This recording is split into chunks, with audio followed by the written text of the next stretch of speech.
ফলে যদি গণভোট বাতিল হয়ে যায় ফলে এই সময় সরকারেরও বৈধতা থাকবে না। এই নির্বাচন আপনি কোন সংবিধান অনুসারে করেছেন? যদি আপনি এই গণভোট বাতিল হয়ে যায় তাহলে কিন্তু এই নির্বাচনও প্রশ্নবিদ্ধ হবে। আমরা জানি যে রমজান মাসে বাংলাদেশের মানুষ ইবাদত বান্দেগি করে। আমরা চাই স্বস্তির ইফতার এবং সেহরিটা যাতে ঠিকমতো এই দেশের সাধারণ মানুষ, নিম্নবিত্তের মানুষ করতে পারে। এই জন্য দ্রব্যমূল্য নিয়ন্ত্রণে থাকা, সাধারণ মানুষের হাতের নাগালে থাকা অত্যন্ত গুরুত্বপূর্ণ। আমরা গতকালকে মন্ত্রিসভায় প্রধানমন্ত্রীর তরফ থেকে সে ধরনের নির্দেশনা পেয়েছি, কিন্তু গতকাল থেকে এবং আজকেও আপনারা জানেন যে বাজার মূল্য কিন্তু ব্যাপক চড়া হয়েছে। মাছ, মাংস, সবজি সব কিছুর দাম উচ্চ পর্যায়ে চলে যাচ্ছে। আমরা আশা করব যে সরকার এটা দ্রুত ব্যবস্থা নেবে, যাতে কোনো ধরনের সিন্ডিকেট, অসাধু ব্যবসায়ী যাতে এবারে এই রমজানকে কেন্দ্র করে দ্রব্যমূল্য বৃদ্ধি করতে না পারে, সাধারণ মানুষের হাতের নাগালেই থাকে। এখন এই ধরনের একটি ঋণগ্রস্ত বা দুর্নীতিপরায়ণ মন্ত্রিসভা দিয়ে এটি সম্ভব কিনা এটা আমরা নিশ্চিত নই, কিন্তু আমরা আশা করব সরকার এটাতে যাতে ব্যবস্থা নেয়, যাতে মানুষ একটু স্বস্তির সাথে এই রমজান মাসটা কাটাতে পারে। এবং সর্বোপরি আমরা এই সরকারের প্রতি আহ্বান জানাচ্ছি, আমাদের প্রথম আহ্বান থাকবে যে দ্রুত সময়ের মধ্যেই সংবিধান সংস্কার পরিষদ, সরকারি দলের প্রতি আহ্বান থাকবে সংবিধান সংস্কার পরিষদের সদস্য হিসেবে শপথ গ্রহণ করে জাতীয় সংসদ এবং সংবিধান সংস্কার পরিষদের প্রথম অধিবেশন ডাকার জন্য, এবং আইনের শাসন যাতে নিশ্চিত হয়, পুলিশ যাতে দলীয়করণ না হয়। আমরা অলরেডি বিভিন্ন জায়গায় সে ধরনের প্রবণতা দেখছি। গণমাধ্যম, পুলিশ অর্থাৎ বিভিন্ন প্রতিষ্ঠান যেটা ফ্যাসিস্ট আমলে, আগের আমলে দলীয়করণ হয়েছে, আমরা আশা করব এবার দলীয়করণ হবে না। ফলে পুলিশের সংস্কারের যে প্রস্তাবনাগুলো রয়েছিল, পুলিশ কমিশন সহ, সেটা যাতে দ্রুত সময়ের মধ্যে বাস্তবায়ন হয়, পুলিশের যাতে দলীয়করণ না হয়, রাস্তাঘাটে চলাফেরা যাতে নারীর নিরাপত্তা নিশ্চিত হয়। স্বরাষ্ট্রমন্ত্রী বলেছেন যাতে মব কালচার বন্ধ করবেন। আমরা সাধুবাদ জানাবো সে ধরনের উদ্যোগ গ্রহণ করলে বা আইনের শাসন নিশ্চিত করলে। বিশেষত বিগত সময়ে আমরা মাজার ভাঙচুর দেখেছি, যারা এই ঘটনার সাথে জড়িত ছিল তাদেরকে যাতে বিচারের আওতায় আনা হয়। তবে মানুষের যাতে ন্যায্য প্রতিবাদ করার বা বিক্ষোভের যে গণতান্ত্রিক অধিকার, সেই অধিকার যাতে সরকার হরণ না করে বা আইন শৃঙ্খলা বাহিনীকে যাতে সেই ক্ষেত্রে ব্যবহার না করে, সেই বিষয়ে যাতে সরকার সতর্ক থাকে, সেই বিষয়ে আমাদের আহ্বান থাকবে।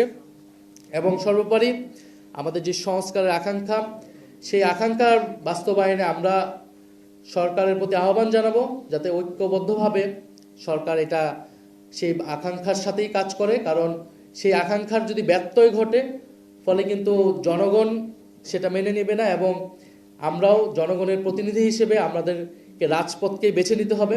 কিন্তু আমরা চাই যে এই যে নতুন সরকার গঠিত হয়েছে, সরকারের সাথে কাজ করতে। কিন্তু সরকার যদি ঋণ খেলাপি যারা রয়েছে তাদের বিরুদ্ধে ব্যবস্থা না নেয়, আমরা জানতে চাই যে ঋণ খেলাপিদের বিরুদ্ধে কি ব্যবস্থা নেবে, তারা ঋণ কতদিনের নাগাদ পরিশোধ করবে। বিশেষত নির্বাচন কমিশন যেহেতু এই ঋণ খেলাপিদেরকে সুযোগ করে দিয়েছে নির্বাচন করার, ফলে নির্বাচন কমিশনের এটা দায়িত্ব যে এই ঋণ খেলাপিদের দ্রুত সময়ের মধ্যে তারা ঋণ পরিশোধ করবে। এবং যারা হত্যা মামলার আসামি রয়েছে সেই মামলার তদন্ত যাতে নিরপেক্ষভাবে হয়, বিচার যাতে পায় ভিকটিমরা, সেটা আমরা আহ্বান জানাচ্ছি। এবং সারা দেশে যেই বিরোধী দলের উপরে যে দমন পীড়ন আমরা নির্বাচন দিন থেকে আমরা দেখে এসেছি, সেটা কিন্তু এখনো বন্ধ হয়নি। হাতিয়ার যে ধর্ষণের ঘটনা, সেটা মামলা মাত্র হয়েছে।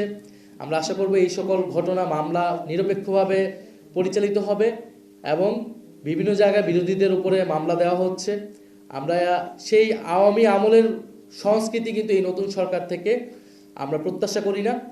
আমরা আশা করব যে বাংলাদেশে দ্রুতই সংসদ এবং সংবিধান সংস্কার পরিষদ চালু হবে। আমরা সেখানে আমাদের এই কথাগুলো, আমাদের এই বক্তব্যগুলো আমরা দিতে পারবো। আমাদের এটাই ছিল যে নতুন মন্ত্রী পরিষদ গঠিত হয়েছে এবং সমসাময়িক কিছুতে আমাদের অবস্থান।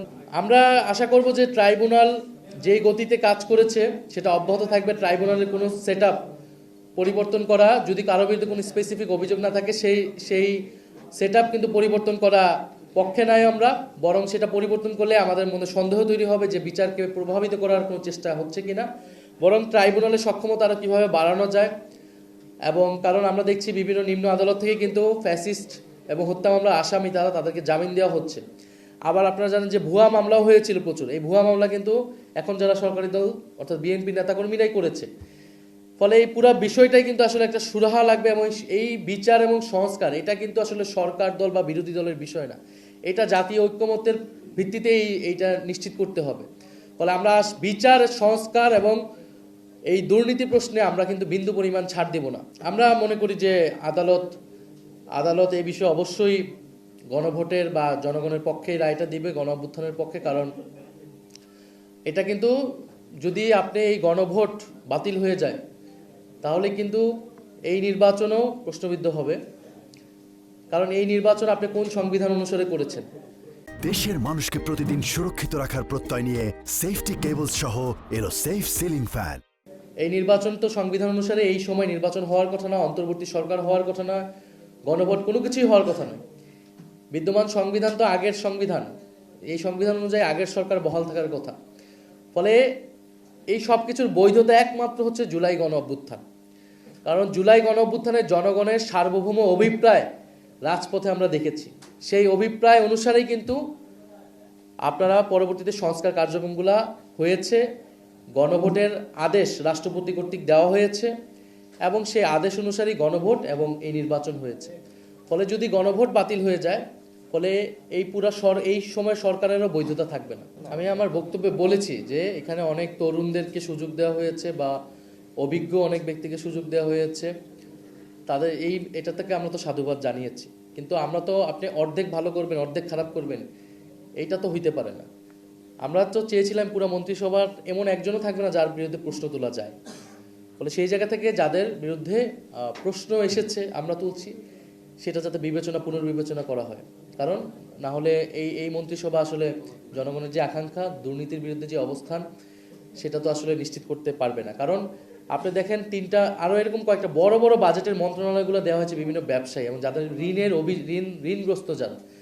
ফলে তারা তো এই মন্ত্রণালয়গুলো থেকেই দুর্নীতির এবং আর্থিক অস্বচ্ছতার কার্যক্রমগুলো করবে। একদিকে তারা বলতেছে প্লট নিবে না, তারা গাড়ি নিবে না, কিন্তু তারা ঋণ খেলাপিদেরকে সংসদে নিয়ে গেল, ঋণ খেলাপিদেরকে তারা মন্ত্রিসভায় স্থান দিচ্ছে।